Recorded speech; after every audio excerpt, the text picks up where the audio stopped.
The Gingerbread Man is a 2005 horror comedy film directed by Charles Band. It's written by William Butler and Domonic Muir, and we have a cast including Gary Busey. I was looking forward to it. It sounded like good, silly fun, and honestly, it's not good. I do like the character of the Gingerbread Man, and I'll talk more about that character in a moment, but unfortunately, it's very, very slow. The narrative itself is really dull. When we see the Gingerbread Man, it's quite good, but those moments are so few and far between that it's generally just very poorly executed. Long story short, it's about a gingerbread man that comes to life, and it's the embodiment of a convicted murderer. And needless to say, this gingerbread man is now thirsty for blood. And yeah, as a concept, I like it. It's ridiculous, and I think it's good fun. And when it comes to comedy horrors, then this kind of thing could work really well. And I do really like the design of the gingerbread man. I think the character looks really good. It's very effective. It does look silly but creepy. It's not a character I'd like to come across in real life, put it that way. So that part of it is definitely effective.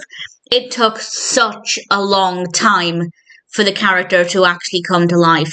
Obviously, we need a little bit of setting up to get the backstory, to learn about the character, the killer, who's going to be in the body of the gingerbread man. But it took so long that I was actually wondering if the gingerbread man was ever going to make an appearance.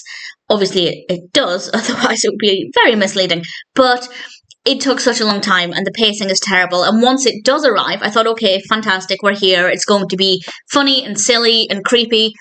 But it just slows down immediately, and it's just very, very poorly handled. And unfortunately, it doesn't have anything else to offer, because the rest of the characters are very dull. The performances are fine, but the narrative is boring. The characters are boring. I do like the character of the gingerbread man, but we don't see a lot of him. So it's just not a great film. I love the concept. I definitely love the concept. There are sequels. And honestly, because it's such an easy watch, I think I'll give the second one a go. If I don't like the second one, let's say they had time for feedback, room for improvement. If I don't like the second one, I probably won't continue, but I'll give it a go. Maybe it's better because there's no establishing.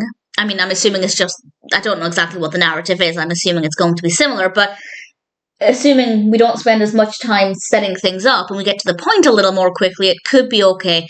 But unfortunately, with the Gingerbread Man, it's very poorly written. It's very poorly executed. It's obviously not scary. The character looks a little bit creepy. And I have to say, I do like the design of the Gingerbread Man. I think the character looks very, very effective. But everything else, I mean, the performances are okay. The camera works fine. Where it really lets itself down would be the story, the pacing, and the characters. It's not a great film. But that being said, I will watch the second one. But for now, I can say that The Gingerbread Man is not a good film. If you're curious, by all means check it out. As I said, it is a very easy watch. But in general, I'm feeling a little bit disappointed. It definitely could have been a lot better.